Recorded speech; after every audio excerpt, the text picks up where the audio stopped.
हा नजारा बघा. डोंगर रांगा, हिरवीगार दरी आणि दूरपर्यंत दिसणारा समुद्र. पण आज आपण इथे थांबणार नाही, कारण या नजारा पलीकडे लपलंय दापोलीतील एक श्रद्धास्थान. चला तर मग. हे आहे व्ह्यू पॉइंटवरून दिसणारं पाचपंढरी गाव. आणि आता आपण पाहूया या गावातील एक भव्य राम मंदिर.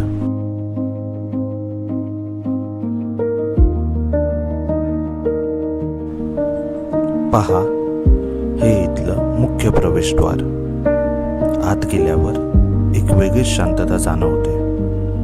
या मंदिरात श्रीराम, सीता आणि लक्ष्मण यांची सुबक मूर्ती आहे. स्थानिक लोक सांगतात की या मंदिराला शेकडो वर्षाची परंपरा आहे आणि इथली रचना पारंपरिक कोकणी मंदिर वास्तुशैलीत केलेली आहे.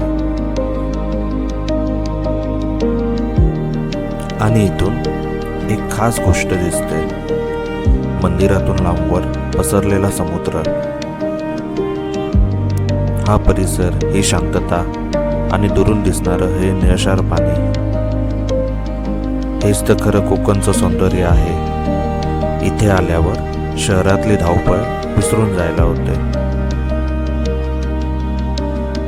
तर मंडळी, पाचपंढरीच्या या राम मंदिराला नक्की भेट द्या. व्हिडिओ आवडला असेल तर लाईक करा, चॅनल सबस्क्राईब करा आणि कमेंटमध्ये सांगा पुढे कुठलं कोकणातलं ठिकाण बघायला आवडेल. जय श्रीराम. भेटूया पुढच्या व्हिडिओत.